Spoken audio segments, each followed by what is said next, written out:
मित्रों, आज प्रस्तुत है आपके लिए सर्वेश्वर दयाल सक्सेना जी की लिखी एक कहानी सफ़ेद गुड़। तो मित्रों, कहानी शुरू करते हैं। दुकान पर सफ़ेद गुड़ रखा था, दुर्लभ था। उसे देखकर बार बार उसके मुंह से पानी आ जाता था।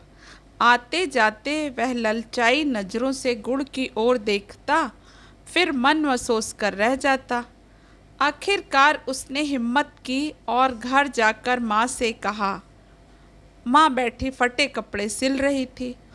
उसने आँख उठाकर कुछ देर दीन दृष्टि से उसकी ओर देखा, फिर ऊपर आसमान की ओर देखने लगी और बड़ी देर तक देखती रही। बोली कुछ नहीं। वह चुपचाप माँ के पास से चला गया। जब माँ के पास पैसे नहीं होते तो वह इसी तरह देखती थी। वह यह जानता था। वह बहुत देर गुमसुम बैठा रहा। उसे अपने वे साथी याद आ रहे थे जो उसे चिढ़ाकर गुड़ खा रहे थे। ज्यों ज्यों उसे उनकी याद आती, उसके भीतर गुड़ खाने की लालसा और तेज होती जाती। एक आध बार उसके मन में माँ के बटुए से पैसे चुराने का भी ख्याल आया। यह ख्याल आते ही वह अपने को धिक्कारने लगा और इस बुरे ख्याल के लिए ईश्वर से क्षमा मांगने लगा। उसकी उम्र 11 साल की थी। घर में माँ के सिवा कोई नहीं था। हालांकि माँ कहती थी कि वे अकेले नहीं हैं, उनके साथ ईश्वर है। वह चूंकि माँ का कहना मानता था, इसलिए उसकी यह बात भी मान लेता था। लेकिन ईश्वर के होने का उसे पता नहीं चलता था। माँ उसे तरह तरह से ईश्वर के होने का यकीन दिलाती। जब वह बीमार होती, तकलीफ में कराहती तो ईश्वर का नाम लेती, और जब अच्छी हो जाती तो ईश्वर को धन्यवाद देती। दोनों घंटों आंखें बंद कर बैठते। बिना पूजा किए हुए वे खाना नहीं खाते। वह रोज सुबह शाम अपनी छोटी सी घंटी लेकर पालथी मारकर संध्या करता। उसे संध्या के सारे मंत्र याद थे, उस समय से ही जब उसकी ज़ुबान तोतली थी। अब तो वह साफ बोलने लगा था। वे एक छोटे से कस्बे में रहते थे। माँ एक स्कूल में अध्यापिका थी। बचपन से ही वह ऐसी कहानियाँ माँ को सुनाता था जिनमें यह बताया जाता था कि ईश्वर अपने भक्तों का ख्याल रखते हैं। और हर बार ऐसी कहानी सुनकर वह ईश्वर का सच्चा भक्त बनने की इच्छा से भर जाता। दूसरे भी उसकी पीठ ठोकते और कहते, बड़ा शरीफ लड़का है, ईश्वर इसकी मदद ज़रूर करेंगे। वह भी जानता कि ईश्वर उसकी मदद करेगा, लेकिन कभी इसका कोई सबूत उसे नहीं मिला था। उस दिन जब वह सफ़ेद गुड़ खाने के लिए बेचैन था, तब उसे ईश्वर याद आया। उसने खुद को धिक्कारा। उसे माँ से पैसे मांगकर माँ को दुखी नहीं करना चाहिए था। ईश्वर किस दिन के लिए है? ईश्वर का ख्याल आते ही वह खुश हो गया। उसके अंदर एक विचित्र सा उत्साह आ गया, क्योंकि वह जानता था कि ईश्वर सबसे अधिक ताकतवर है। वह सब जगह है और सब कुछ कर सकता है। ऐसा कुछ भी नहीं जो वह ना कर सके। तो क्या वह थोड़ा सा गुड़ नहीं दिला सकता उसे, जो कि बचपन से ही उसकी पूजा करता आ रहा है, और जिसने कभी कोई बुरा काम नहीं किया, कभी चोरी नहीं की, किसी को सताया नहीं। उसने सोचा और इस भाव से भर उठा कि ईश्वर जरूर उसे गुड़ देगा। वह तेजी से उठा और घर के अकेले कोने में पूजा करने बैठ गया।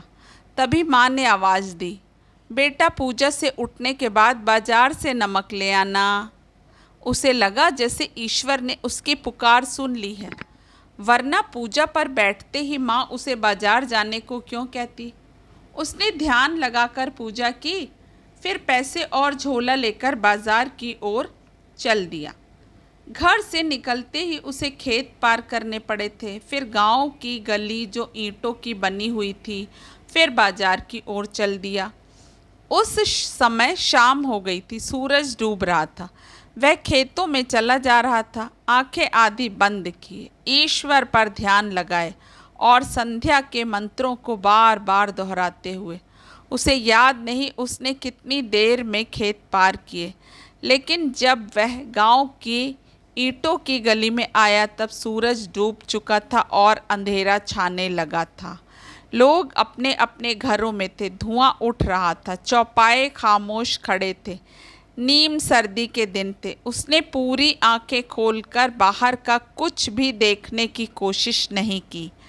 वह अपने भीतर देख रहा था, जहां अंधेरे में एक झिलमिलाता प्रकाश था, ईश्वर का प्रकाश। और उस प्रकाश के आगे वह आंखें बंद किए मंत्र पाठ कर रहा था। अचानक उसे अजान की आवाज़ सुनाई दी। गांव के सिरे पर एक छोटी सी मस्जिद थी। उसने थोड़ी सी आंखें खोलकर देखा, अंधेरा काफ़ी गाढ़ा हो गया था। मस्जिद के एक कमरे बराबर दालान में लोग नमाज के लिए इकट्ठे होने लगे थे। उसके भीतर एक लहर सी आई, उसके पैर ठिठक गए, आंखें पूरी बंद हो गईं। वह मन ही मन कह उठा, ईश्वर यदि तुम हो और सच्चे मन से तुम्हारी पूजा की है तो मुझे पैसे दो। यहीं इसी वक्त वह वहीं गली में बैठ गया। उसने ज़मीन पर हाथ रखे। ज़मीन ठंडी थी, हाथों के नीचे कुछ चिकना सा महसूस हुआ। उल्लास की बिजली सी उसके शरीर में दौड़ गई। उसने आंखें खोलकर देखा, अंधेरे में उसकी हथेली में अठन्नी चमक रही थी। वह मन ही मन ईश्वर के चरणों में लौट गया, खुशी के समुद्र में झूलने लगा।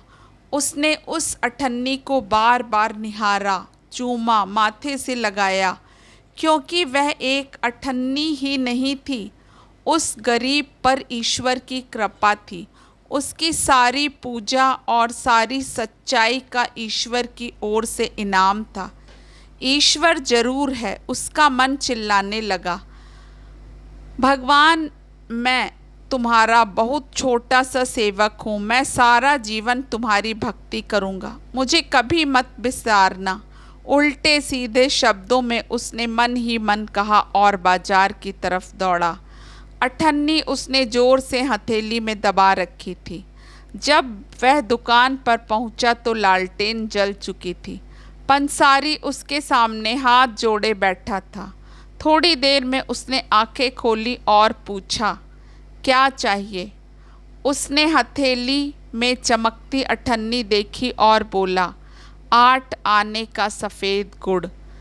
यह कहकर उसने गर्व से अठन्नी पंसारी की तरफ गद्दी पर फेंकी, पर यह गद्दी पर ना गिर उसके सामने रखे धनिया के डिब्बे में गिर गई।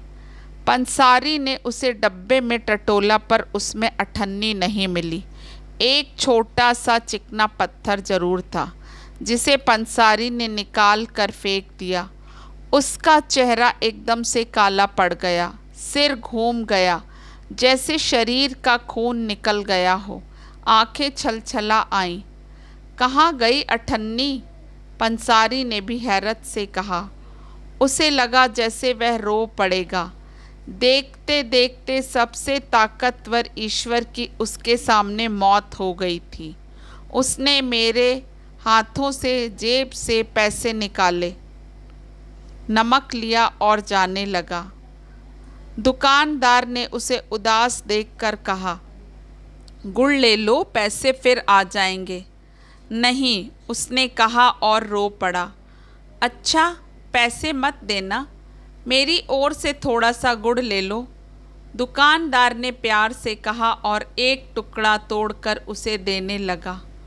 उसने मुंह फिरा लिया और चल दिया। उसने ईश्वर से मांगा था, दुकानदार से नहीं। दूसरों की दया उसे नहीं चाहिए, लेकिन अब वह ईश्वर से कुछ नहीं मांगता।